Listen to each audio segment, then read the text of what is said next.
स्वागत है आप सभी लोगों का मेरे चैनल साइंस टेक टेक्नोलॉजी में। मैं अनुपम विपुल आप सभी लोगों का स्वागत करता हूं आज के शो कंप्यूटर वेडनेसडे में। If you want to watch this video in English please click the description, click the first link that will take you to my English only channel. तो आज हम लोग बात करेंगे CES 2026 जो अभी रैप अप हुआ है, उसमें कुछ यूनिक चीज़ दिखा, तो आइए उसे कवर करते हैं। तो सबसे पहले समझना बहुत ज़रूरी है कि आप हर कोई हर समय CES के बारे में क्यों बात करता है।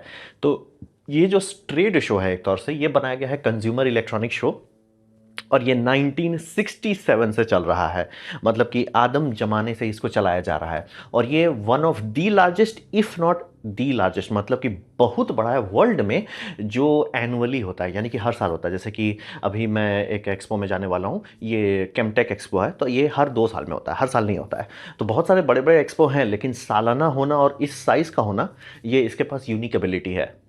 तो ये है, और यहाँ पे समझिए कि बहुत सारे कूल टेक्नोलॉजीज़ जो हैं कंज्यूमर इलेक्ट्रॉनिक के दुनिया में यहीं पे अनाउंस हुए हैं। जैसे कि VCR का अनाउंसमेंट कहाँ हुआ था? CES में हुआ था। CD प्लेयर्स का कहाँ हुआ था? 1981 में CES में ही हुआ था। HD TV 1998 में। तो ये समझना बहुत ज़रूरी है कि इसका इम्पोर्टेंस है पूरा कंज्यूमर इलेक्ट्रॉनिक स्पेस में। और इसमें एक्सिबिटर्स कितने लोग आ रहे हैं, रजिस्टर कर रहे हैं दिखाने के लिए अपना सामान, तो आराम से 4 से 5 हज़ार एक्सिबिटर्स आते हैं सालाना। ऑब्वियसली इसमें बहुत सारे रिपीट होंगे, बड़े बड़े वाले ऑब्वियसली रिपीट रहते हैं, लेकिन बहुत सारे छोटे भी आते हैं। और ये समझिए बहुत अच्छा जगह है स्टार्टअप को लॉन्च करने के लिए। बहुत सारी बड़ी कंपनी जिसे आप आज बड़ा मान रहे हैं, वो एक टाइम पे यहाँ स्टार्टअप वाले स्केल पे थे। जैसे एक बहुत बड़ी कंपनी थी 3D प्रिंटर की, वो मतलब कि एक छोटा सा बूथ से आया था, 10 साल लगा उनको छोटा सा बूथ से धीरे धीरे इतना बड़ा हो गया कि पूरा बड़ा स्टॉल लिया। तो ये समझना पड़ेगा, और स्टार्टअप लगभग 1000 से ज़्यादा ही आते हैं हर साल। तो ये एक काफ़ी इम्पॉर्टेंट मतलब समझिए जंपिंग ऑफ पॉइंट है। काफ़ी लोग हैं, काफ़ी फोकस है, और अगर आप हिट कर जाते हैं तो बहुत प्रॉफिट निकाला जा सकता है। इसीलिए सब कोई पैसा अपना समझ के इसमें लगाता है। तो ये लास वेगस नेवाडा में होता है, मतलब यूनाइटेड स्टेट्स ऑफ अमेरिका में होता है। तो ये इंपॉर्टेंट चीज़ है। अब बात करते हैं यहाँ पे कौन कौन चीज़ मुझे यूनिक लगा। मेरा सबसे यूनिक लगा आसूस ZenBook Duo। ये समझना बहुत ज़रूरी है, ये इन्होंने पहले भी बनाया था। वो Mark 1 था, ये Mark 2 प्रोडक्ट है, यानी कि ये डबल स्क्रीन वाला लैपटॉप आपको दे रहे हैं। तो इसमें 14 इंच का OLED दे रहे हैं, 2.8K का 120 हर्ट्स का है, बढ़िया है। अब बात ये समझना बहुत ज़रूरी है, मैं हमेशा बोलता हूँ कि Mark 1 प्रोडक्ट कचरा होगा। देखिए सेम कंपनी है, सेम 1 साल का ही गैप है, लेकिन इस बार हिंज जो था उसमें गैप था। मैं डबल मॉनिटर पे काम करता हूँ, ऑलमोस्ट जो लोग भी कंप्यूटर पे थोड़ा सा सीरियस काम करते हैं घूम फिर के डबल मॉनिटर हो ही जाता है। तो डबल मॉनिटर में सबसे इंपॉर्टेंट चीज़ होता है कि फ्लैट जितना रहेगा और जितना गैप छोटा रहेगा उतना कंफर्टेबल रहेगा यूज़ करना। तो जैसे मेरा 2 मॉनिटर है, पहले मेरे पास 2 अलग अलग मॉनिटर थे, मतलब दोनों डेल का ही था, लेकिन 2 अलग अलग मॉडल थे। फिर बाद में हम अपग्रेड किए तो बेनक्यू का जब लिया तो 2 एक पीस लिया और एकदम सटा के रखे। अब उससे अच्छा लगता है, मतलब कंफर्टेबल रहता है काम करना। तो ये समझिए पहले वाले में उन्होंने कर तो दिया, लेकिन डिज़ाइन अच्छा से नहीं कर पाएगी, हिंज सही से मैच करे। सेम कंपनी 1 साल बाद दोबारा उसको बनाई, अब देखिए हिंज एकदम फ्लैट कर दी है, अलाइनमेंट सही रखती है। इससे फ़र्क ये पड़ता है कि अगर आपको मैं ये दूसरा वाला दूँ, आप ज़्यादा कन्वीनियंटली एक से दूसरे मॉनिटर पर आपका आँख जा पाएगा, फ़र्क पड़ता है, ऐसे फ़र्क पड़ता है। हम मतलब समझिए इंस्टीट्यूट में जब हम थे, आज से डैम 12-13 साल पहले, उसमें भी सबके पास ड्यूअल स्क्रीन मॉनिटर था, मतलब स्टूडियो में भी दिया जाता है, वो ज़रूरी है। तो ये बहुत बड़ा क्वालिटी ऑफ लाइफ इंप्रूवमेंट होता है। और ये डिज़ाइन साफ साफ बता रहा है, ये जो Mark 1 था बना के लॉन्च करो, Mark 2 है, अच्छा क्या क्या दिक्कत हो रहा है, इसे कैसे मतलब पॉलिश कर सकते हैं। तो इसीलिए ये काफ़ी अच्छा है। इसमें डिस्प्ले, और रहा बात, जो कि ये फोल्डिंग डिस्प्ले नहीं है, तो इस पर वो प्रॉपर स्क्रीन प्रोटेक्टर लगा सकते हैं जो आपके स्मार्टफोन में होता है, तो हष्ट पुष्ट तंदुरुस्त रख सकते हैं। और ये समझिए मल्टी सेटअप आपके पास ऑप्शन है, नॉर्मल लैपटॉप की तरह यूज़ किए, कीबोर्ड माउस उसी के ऊपर एक रखा हुआ है, उसको सीधा कीबोर्ड माउस हटा दीजिए, 2 टच स्क्रीन हो जाएगा। फिर आप उसको दोनों को स्टैंड बाय रख के कर लीजिए काम, या उसको ऐसे बुक के रख लीजिए, आप पे बहुत सारा ऑप्शन है। और मतलब रहा बात, ये ऑप्शन देना थोड़ा मुश्किल है, क्योंकि इसके लिए आपको सॉफ्टवेयर सपोर्ट देना होता है, यानी कि मॉनिटर खुद से रोटेट करे, खुद से लॉक करे, तो ये उतना आसान नहीं है। आप सोचो ना, अरे उसमें क्या दिक्कत है, बात है कि सॉफ्टवेयर उसको ऑटोमेटिकली कर ले, बहुत मुश्किल है। आप लोग में से जो लोग मल्टी मॉनिटर सेटअप यूज़ करते हैं, वो पता हो कितना फचांग होता है कि भैया 2 मॉनिटर सही से है। मेरा कई बार वो होता था, मतलब सिस्टम फॉर्मेट किया, फ्रेश लगाएं, ये मॉनिटर 2 गिन रहा है, ये मॉनिटर 1 है, माउस ले जा रहा हूँ इधर, ये नहीं जा रहा है, इधर कर रहा हूँ तो वो वापस इधर से फोल्ड होके आ जा रहा है। ये तीनों मॉनिटर लगाया हुआ है मेरा इस सिस्टम में, तो करना पड़ता है सेटअप। तो इसीलिए सुनने में बहुत आसान लगता था कि अरे क्या है, बस ऐसे 2 रख दो, फचांग हो जाता है। और खासतौर पे उसको ऐसा बनाओ कि कोई हेडेक ना ले, जिसको कहते हैं ना Apple experience, it just works, उसके लिए आपको थोड़ा मेहनत करना पड़ेगा। और इसमें जो एसओसी है, ये इंटेल का लेटेस्ट वाला दिया जा रहा है, तो थोड़ा सा पावर है, यानी कि ये आप हार्डवेयर दे रहे हो कि वर्क स्टेशन जैसा कि सर मैं वीडियो एडिटिंग करूंगा इसमें, ऊपर वाले में मैं वीडियो चलाऊंगा, नीचे वाले में पूरा टाइमलाइन एक्सपैंड करके रहेगा, बल्ले बल्ले। लेकिन अगर सीपीयू उतना दमदार नहीं है तो क्या करोगे आप? वो समस्या इस बार सॉल्व कर दिया गया है। और इसमें समझ लीजिए लीगल मैक्सिमम बैटरी दे दी है। आप ये समझिए कि एरोप्लेन्स में अलाउड किया जाता है ओनली 100 वाट आवर के नीचे, 100 वाट आवर से ऊपर आप नहीं जा सकते हैं। मतलब टेक्निकली ट्राई कर सकते हैं ले जाने का, लेकिन इसीलिए आप देखते होंगे बैटरी बैंक को बोलता है चेक इन लगेज में मत डालिए, कैरी ऑन में रखिए, और कैरी ऑन में अपने पास रखिए, ताकि अगर उसमें आग पकड़ने लगे तुरंत उसका कुछ किया जा सके। तो ये समझना बहुत ज़रूरी है कि 99 वाट आवर या 100 वाट आवर से ऊपर का बैटरी डाला ही नहीं जा सकता। तो इसमें वो डाल दिए भाई, इससे ऊपर हम डाल नहीं सकते, डाल दिए। पिछले वाले में नहीं किए थे बाय द वे। और अभी भी बहुत सारे लैपटॉप हैं जिसको देख के मेरे को गुस्सा लगता है, खाली जगह है, बगल में खाली जगह है, लेकिन वो बैटरी बड़ा नहीं कर रहे हैं, क्योंकि उन्होंने बैटरी बनाया था 14 इंच के लिए, 17 इंच पे खाली जगह, तो नया बैटरी नहीं बना रहे कि ज़्यादा फुल करें। तो 99 वाट आवर यानी कि इससे ऊपर हम दे नहीं सकते, तो वो दे दिया। और ये जो कीबोर्ड माउस का कॉम्बो है वो मैग्नेटिक है, ब्लूटूथ है, वायरलेस है, और इसमें जो लैचिंग पिन है वो भी मैग्नेटिक कर दिया गया है। लेकिन हाँ, मैं क्लियर कर देना चाहता हूँ, ये उन लोगों के लिए है जिनको दाम पूछने की ज़रूरत नहीं है। अगर आप दाम पूछते हो, ये आपके लिए नहीं है, ये मैं एकदम क्लियर कर दे रहा हूँ। ये पहुँचे हुए लोगों के लिए नहीं है, ये पहुँच के लौटे हुए लोगों के लिए है। यानी कि आपका काम का पर आवर इतना वैल्यू आ रहा है कि इस सब चीज़ इक्विपमेंट आप साइड में खरीद सकते हो। जैसे लाइक भाई सर मत खाओ, सस्ता चीज़ है। तो ये हुआ Asus ZenBook Duo Mark 2 product है, और इंप्रूवमेंट दिख रहा है कि मतलब सर दोनों मॉनिटर को पास ले आओ, छोटा छोटा हेडेक जो होता है उसको साफ करो। मतलब जैसे देखिए लोगो उसमें नहीं डाले बीच में, हम लोग को मतलब कई बार ऐसा करना पड़ता मॉनिटर रोटेट की लोगो सही जगह पे है। अब बात करते हैं, एक छोटा सा चैंपियन वापस आ गया है, पेबल। तो पेबल समझिए पुराने टाइम में जब किकस्टार्टर को बहुत अच्छे रिजल्ट्स दिखाया जाता, ये सब उस टाइम के चल रहे हैं, यानी 2012 में किकस्टार्टर चला था। और ये स्मार्ट वॉच आज जो आप देख रहे हैं वो इसी के चलते हुआ था। स्मार्ट वॉच मतलब कंपनी स्ट्राइक करती है, कोई सीरियसली नहीं है, मतलब सबको था कि अरे एक्सपेरिमेंट के लिए बना दो या दिखा लो। मतलब उस टाइम CES में कंपनीज दिखाती थी कि हम ऐसा भी कर सकते हैं, लेकिन उस टाइम शुरू का सोच ये था मोबाइल फ़ोन हटा के आपके वॉच में आ जाएगा। ये था कि बस एज ए कंपेनियन बनाना, ये इन्होंने स्टार्ट किया था। और इनका था कि हम LCD OLED ये सब ट्राई भी नहीं करेंगे, सीधे ई पेपर डालेंगे, और इको सिस्टम डे वन से सिंपल रखेंगे। मतलब कि सब चीज़ करने का कोशिश भी नहीं करना है। मतलब इनका टारगेट था भी नहीं कि हम ये भी कर देंगे वो भी कर देंगे, ब्लड प्रेशर नाप देंगे आपका, हम BP चेक कर लेंगे, ये चेक कर देंगे, वो करना ही नहीं है सर। टाइम दिखाएंगे, नोटिफिकेशन बताएंगे, और आपको बैटरी का टेंशन नहीं लेना है। और ये काफ़ी सक्सेसफुल रहा, किकस्टार्टर भी बहुत सक्सेसफुल रहा, कंपनी बन गई और कंपनी छा गई। लेकिन फाइनेंशियली वो टिक नहीं पाया। मतलब धड़धड़ा के सारी कंपनी मतलब कि बड़ी बड़ी सैमसंग हो जाए, एप्पल हो जाए, ये सब जब फ्लड करने लगे मार्केट को, तो ये थोड़ा टिक नहीं पाए। तो उस टाइम पेबल को समझ लीजिए 2012 में बना था, और 2016 में फिटबिट एक्वायर कर लिया। फिर फिटबिट डूब गया, तो फिटबिट को गूगल ने एक्वायर कर लिया 2019 में। और 2019 में गूगल लिया, गूगल कुछ साल यूज़ किया, उसके बाद गूगल हाथ खड़ा कर दिया कि सर इसमें कुछ होना नहीं है।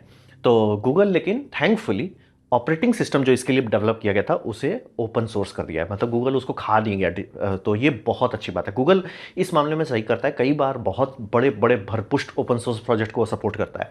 तो ये उन्होंने बोल दिया ठीक है जाओ ओपन सोर्स है। तो जो एरिक थे, जो एक्चुअल CEO थे, जो उन्होंने पहली बार गाड़ी खोला था, वो वापस आ गए, बोलते कि हम फिर से कंपनी बनाते हैं, इसको कोर डिवाइसेस कर रहे हैं। और चूँकि वो जो पूरा ऑपरेटिंग सिस्टम का डेवलपमेंट है वो लॉस नहीं हुआ है, आराम से ये डायरेक्ट खोल दिया मार्केट में। तो इन्होंने वॉच रिलीज़ कर रहे हैं और रिंग रिलीज़ कर रहे हैं, और फिलॉसफी वही है, ट्राई मत करो सब चीज़ पोतने का। मतलब कि सर ये एक डिवाइस है, बस ये एक काम करता है और आपको लोड नहीं लेना है। यानी कि नॉर्मल स्मार्ट वॉच बहुत हुआ तो 2-3 दिन चलेगा, ये सब आराम से 1-1.5 हफ्ते से ज़्यादा ही चलता है।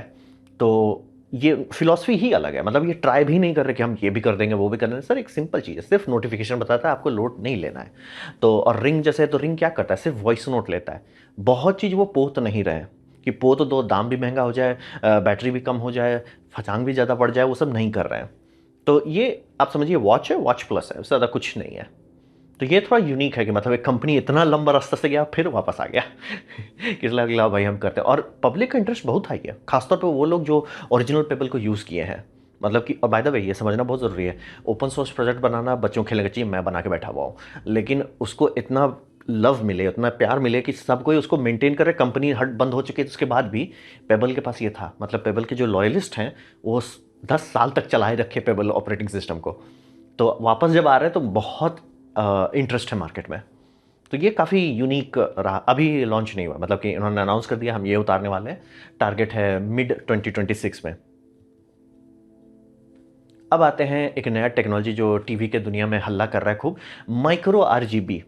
अब रहा बात की हिसाब, ये समझिए कि आज के टाइम में एलसीडी अभी भी बैकबोन टेक्नोलॉजी है हर ऑलमोस्ट हर चीज़ का। मतलब आपका कार में जो इंफोटेनमेंट है उसमें ओलेड हो चांसेस बहुत कम है, जनरली एलसीडी होगा। हर चीज़ में एलसीडी है, मेरा ये जैसे कैमरा है इसमें भी एलसीडी ही है, तो बहुत सारी चीज़ में एलसीडी है। ऐसा क्यों? बात समझिए, ओलेड बहुत अच्छा होता है, जैसे ये टीवी है बहुत अच्छा है, लेकिन ये चलता नहीं है। मतलब ये टीवी अगर आप तो 4K में देख रहे हैं तो ऊपर दिख रहा होगा कि काला काला सा धब्बा सा नीचे नीचे धब्बा आने लगा है, मतलब नीचे थोड़ा सा डेड होने लगा, ऊपर भी डेड होने लगा है, और एक दो तो पिक्सल बीच में भी डेड हो चुका है। तो चलता नहीं है लंबा, ओलेड नहीं चलता। इसको होने वाला है लगभग 5 साल। तो इसलिए मैं दिल से दर्द हो रहा है भाई, इतना खर्च करके लिए थे। एंड अगेन LG CX55 लिए थे, और वो अच्छा पैनल था। बट आप कह सकते हो मेरे केस में काफ़ी यूज़ होता है, क्योंकि हर दिन मैं इसी में वीडियो बनाता हूँ, तो बट चला नहीं। मतलब कि LCD रहता मेरे को टेंशन ही नहीं रहता। ओलेड था, पता था बर्न इन होगा, लेकिन ऐसे ही ये डेड होने लगेगा ही तो तकलीफ होता है। मतलब कि ओलेड से हर कोई हर चीज़ क्यों नहीं रिप्लेस कर देता, समझ में आता है। अब क्लेम कर रहे हैं कि अब ऐसे पैनल बनने लगे जो लंबा चल सके, लेकिन भाई हम तो लिए थे ना। और रहा बात, हर कोई अगर इंतजार करने लगे हर टेक्नोलॉजी के लिए, तो कोई टेक्नोलॉजी आएगी ही नहीं मार्केट में। तो ये मतलब लॉन्ग लास्टिंग नहीं मिला और ब्राइट नहीं जाता है। मतलब कि ये अंधेरे रूम में अभी भी, इसीलिए अभी भी ये है कि अगर हम यहाँ लाइट बंद करके जैसे फाउंडेशन देख रहे हैं, ओए होए होए, क्वालिटी के मामले में डिस्कशन नहीं करना है, करना ही नहीं है डिस्कशन। मतलब डार्क रूम में ओलेड से बेटर एक्सपीरियंस आपको कोई दे ही नहीं सकता है। प्रॉपर सिनेमा एक्सपीरियंस देता है। मतलब ब्लैक बार्स जो होते हैं वो बार्स नहीं होते, ख़त्म हो जाते हैं सर, कुछ है ही नहीं। तो वो है, मतलब क्वालिटी बहुत अच्छी है, बस लंबा नहीं टिकता है, ब्राइट उतना नहीं होता। तो एलसीडी को हिसाब आया कि हम लोग एलसीडी चलाते कैसे। एलसीडी में आपका एक कलर फिल्टर लेयर रहता है, और कलर मतलब ये कलर फिल्टर लेयर है, और फिर उसके पीछे आप वाइट लाइट लगाते हो। तो किसी को आइडिया है कि सर वाइट लाइट से आप पूरा डाल रहे हो, उसको आप ब्लॉक कर रहे हो, क्या होगा अगर वो वाइट लाइट में कंट्रोल डाल दो, यानी कि वाइट लाइट के छोटे छोटे सेक्शन डाल दो, जिसे हम लोग जोन, डिमेबल जोन एलईडी कहने लगते थे, बैकलाइट होता था। तो वो डाला गया। फिर किसी को आया कि सर 25-26, इतना बड़ा टीवी है, 25-26 जोन है सर, क्या होगा? मतलब एक पिक्सल, मतलब वो जो बैकलाइट का पिक्सल वो इतना बड़ा है, उससे कैसे काम चलेगा सर? तो फिर उसको छोटा करते गए। अभी आया, मतलब 3-4 कंपनी उतार चुकी है, सोनी भी इस पे काम कर रही है, हाइजेंस भी उतार चुका है, नाम भूल जा रहा हूँ, दूसरा एक चाइनीज़ कंपनी है, और सैमसंग भी उतारी है। हिसाब ये है कि पीछे जो है वाइट लाइट पोतने की जगह पे, जिसको आप वाइट निकालो, फिर क्वांटम लाइट से उसे फिल्टर करो, फिर हर्षई दीर्घाई करो, वो सब मत करो, उसके पीछे एक टीवी लगा दो। मतलब कि कलर स्क्रीन है, उसके पीछे टीवी लगा दो, वो लो रेजोल्यूशन टीवी लगाओ। यानी कि ये जो आप लोग देखते हो ना, एडवर्टीजमेंट सबके लिए यूज़ होता है, वैसा ही टेक्नोलॉजी पीछे आप लगा दो, जिसे अब ये माइक्रो लेड कहते हैं। तो फ़ायदा ये है कि आप कलर लाइट मार पाओगे। यानी कि अगर आपको रेड लाइट दिखाना है, जैसे ये फ्लावर में रेड है, तो आपको रेड दिखाने के लिए सीधे पीछे का जो आरजीबी है उसको रेड ही ग्लो कराओ, रेड टू रेड निकल जाएगा, पैनल को आप ज़्यादा ब्राइट कर पाएंगे। नहीं तो क्योंकि व्हाइट में एक दिक्कत होता है, आप व्हाइट बोलोगे हम पूरा ब्राइट कर देते हैं, सर दिक्कत, कोई दिक्कत नहीं है, ब्राइट हो भी जाएगा। दिक्कत ये है कि कॉन्ट्रास्ट खत्म हो जाएगा, क्योंकि फिल्टर रोक नहीं पाएगा। वहीं पे रेड ही अगर वो इमिट कर रहा है तो वो फिल्टर बहुत अच्छे से काम करेगा। तो जो थोड़ा शेडिंग भी मैच करना है वो कर पाते हैं, इसीलिए इसका कॉन्ट्रास्ट अति बम बम आता है। मतलब कि टीवी का जो पिक्सल लेयर है उसके पीछे एक बड़ा पिक्सल लेयर है, और ये इतना छोटा है कि ऑलमोस्ट आपको वो ओलेड जैसा फीलिंग देने लगेगा। मतलब कि अगर जो ब्लैक बार्स आते हैं वीडियो में या पिक्चर्स में या टीवी शो में, वो बंद रहेगा, वहाँ पे कुछ लाइट इमिशन ही नहीं होगा, और इतना छोटा छोटा है कि अच्छा रहेगा। तो ये अभी आ गया है कि भैया हम इसको ऐसे डिस्प्ले बना देते हैं, इसी को मैं, और 3-4 कंपनी काम कर रही है, ये कोई बड़ी बात नहीं है। तो ये आप समझिए, वेस्ट लाइट की एनर्जी कम होती है, तो यानी कि आप ब्राइटनेस बढ़ा सकते हैं, क्योंकि अगर वाइट को आप बहुत ब्राइट करते हो, फिल्टर लेयर को उसको रोकना है, वो गर्म होगा। वहीं पे अगर 100 वाट का रेड लाइट है, जिसको आपको रेड ही निकाल देना है, थोड़ा सा ही लॉस होगा। 100 वाट का वाइट लाइट है सर, मेजॉरिटी लाइट एनर्जी आप वेस्ट कर दोगे। या क्वांटम डॉट लगा के सही दीर्घ कर सकते हो, वो भी उतना अच्छा नहीं काम करेगा, पिक्सल ही लगा दो। तो ये कर दे रहे हैं। कलर वॉल्यूम बहुत अच्छा हो जा रहा है। ये इस टेक्नोलॉजी का सबसे बड़ा बात वही है, कलर वॉल्यूम। यानी कि ओलेड का कलर वॉल्यूम बहुत अच्छा था, लेकिन ब्राइटनेस नहीं जाता, तो हाई लेवल का कलर वो छू नहीं सकता। ये बोलता है सर कलर हम अपना समझ के देंगे। तो कलर वॉल्यूम यानी कि कलर स्पेस जो है पूरा दे देता है, कवर कर देता है, और लाइफ स्पैन भी बहुत लंबा है। ओलेड का लाइफ स्पैन खराब इसलिए होता है कि इसमें जो ऑर्गेनिक डाई इस्तेमाल करते हैं वो डिग्रेड करता है। एलईडी के साथ वो टेंशन नहीं है सर, बहुत रेयर केसेस में कुछ होगा। तो ये बल्ले बल्ले चल रहा है। लेकिन मैं क्लियर कर देना, ये स्टॉप कैप टेक्नोलॉजी है। यानी कि आप बोलोगे अगर हम पीछे वो पिक्सल छोटा छोटा करके ये करने की कोशिश करें, क्यों ना उसको इतना छोटा कर दें कि डायरेक्ट फिल्टर लेयर ही हटा दो। मतलब बेसिकली आप कर रहे हो 1 पिक्सल है उसके ऊपर 40 ठो फिल्टर लेयर है। क्या होगा अगर आपका एलईडी जो माइक्रो एलईडी है उसी को इतना छोटा कर दो कि वो हो जाए? किसी को ये आइडिया है? और इस टेक्नोलॉजी पे लगभग पिछले 10-15 साल से लोग खट रहे हैं, जिसको कहते हैं माइक्रो एलईडी। हाँ, नाम ऊट पटांग है। माइक्रो आरजीबी का मतलब हो गया बैकलाइट में छेड़खानी कर रहे हैं, माइक्रो एलईडी का मतलब हो गया कि ओलेड जैसा आप डिस्प्ले बना रहे हैं, यानी कि पिक्सल खुद ब खुद लाइट इमिट करता है, फिल्टरिंग लेयर नहीं होता है। वो सबसे बेस्ट टेक्नोलॉजी। और सैमसंग का द वॉल, तो रहा बात कि वो क्यों नहीं डायरेक्ट लोग कूद रहे? बहुत ही महंगा है बनाना। मतलब कि बनाने का बना लो, डेमो दिखा दो, लेकिन उसका मास प्रोडक्शन जान निकाल दे रहा है। मतलब फिजिक्स सॉर्टेड है, इंजीनियरिंग सॉर्टेड है, इकोनॉमिक्स सॉर्टेड नहीं है। तो अभी मेहनत किया जा रहा है इंजीनियरिंग में कि इसकी मास प्रोडक्शन हो सके। और वो टेक्नोलॉजी को मैं देख सकता हूँ कि लॉन्ग टर्म में वो एलसीडी को हटा पाएगा। मतलब कि अगर कन्वर्जेंस होता है, बहुत सारे टेक्नोलॉजी में कन्वर्जेंस होता है, घूम फिर के आप यही बनाओगे। तो माइक्रो लेड जो है वो ऐसा टेक्नोलॉजी के सर आपका एलईडी लंबा लाइफ स्पैन देता है, बंद हो जाता है जहाँ पे वो है। ओलेड में सब चीज़ मिल गया, बस वही दिक्कत हो गया आपका कि सर वो तो मतलब लॉन्जिविटी खराब है और ब्राइटनेस नहीं बढ़ा है। एलईडी वो तो प्रॉब्लम सॉल्व कर देता है कि आप ब्राइटनेस भी बहुत दे सकते हैं, लॉन्जिविटी का आपको टेंशन नहीं लेना है। तो बाकी सब टेक्नोलॉजी पे क्यों हाय तौबा करें? ये सारे टेक्नोलॉजी हैं स्टॉप गैप, यानी कि अभी आपको टीवी लेना है और आप गरीब हैं, आप सिर्फ मिलियनर हैं, आप बिलियनर भी नहीं है, बहुत गरीब हैं आप, तो आप ये सब टीवी ले लीजिए। क्योंकि अभी अगर आप माइक्रो लेड खरीदना चाहते हैं तो बिलियन होना चाहिए आपके बैंक अकाउंट में, बड़ा वाला। तो अभी वही समझिए कि अभी हम लोग इंतजार कर रहे हैं, ये सब टेक्नोलॉजी स्टॉप गैप है। खरीदना चाहिए तो खरीद सकते हैं, ऐसा कोई दिक्कत नहीं, बट आपका पॉकेट बहुत गहरा होना चाहिए, क्योंकि ये अभी फ्रेश टेक्नोलॉजी है, अभी मार्केट में फ्लड करना शुरू करेगा। 2-3 साल लगेगा इसका सर फर्स्ट बैच क्लियर होने में, उसके बाद दाम थोड़ा घटना शुरू होगा। तो ये रहा माइक्रो आरजीबी। और मैं क्लियर करता हूँ, सब कंपनीज पे कूदेगी सिवाय एलजी को छोड़ के। एलजी चूंकि ओलेड पे बहुत खर्च किया बड़ा पैनल में, तो वो तो शायद ओलेड पे ही करेंगे। लेकिन देखिए, और सोनी पे भी क्लेम कर रहा है कि बना चुके हैं वो लोग, लेकिन खुश नहीं है, मतलब कि गदगद नहीं फीलिंग आ रही है। देखिए, तो ये रहा माइक्रो आरजीबी जो CES 2026 में अनाउंस कर दिया गया है। अब बात करते हैं एक्सपेंडिंग डिस्प्ले का। तो यहाँ पे समझिए कि अगर आपको सच में बड़ा स्क्रीन चाहिए, 2 स्क्रीन नहीं, बड़ा चाहिए, बड़ा स्क्रीन चाहिए, तो यही आपके पास एक ऑप्शन बचता है कि रोल कर दो डिस्प्ले को। तो वही है। और मैं क्लियर कर देता हूँ, चांसेस बहुत कम इस तरह के कॉन्सेप्ट लैपटॉप एक्चुअली लॉन्च करेंगे। वो डुअल वाला लॉन्च हुआ है, लोग यूज़ कर रहे हैं, बट ऑब्वियसली वो नीश इक्विपमेंट है, लाखों करोड़ों पीस नहीं बिकेगा, लेकिन बिक रहा है। ये मैं श्योर नहीं हूँ कि होगा भी लॉन्च, बट अगर हुआ भी तो मैं क्लियर कर देता हूँ, अथा महंगा होगा। मतलब महंगा नहीं, दाम नहीं पूछते हैं, उस तरह का महंगा होगा। लेकिन इसमें इंटरेस्ट बहुत है लोगों को, क्योंकि वो एक्चुअली आपको 2 ऑप्शन देता है कि मतलब आप वर्टिकल्स कर दो, मतलब आपका लैपटॉप है उसको खोल के बता। और ये इस तरह कहूँगा, लिनोवो को थोड़ा समझ आया कि सर अगर आपका स्क्रीन पीछे फोल्ड हो रहा है तो वहाँ पे ट्रांसपेरेंट ग्लास लगा दो, उसको आप यूज़ करो। मतलब क्लेवर था, as like bro clever, that is clever कि आपका अगर वहाँ है और उसको आप प्रोटेक्टिव ग्लास के नीचे रखे तो उसको डिस्प्ले क्यों नहीं बना रहे हो? मतलब आप डिस्प्ले कर लो, तो दैट सही। और आपको ये वर्टिकल मिल जाएगा। तो जितने कोडर्स भाई लोग हैं वो बोलेंगे भैया इसको हमको दे दो, अभी के अभी दे दो हमको ये।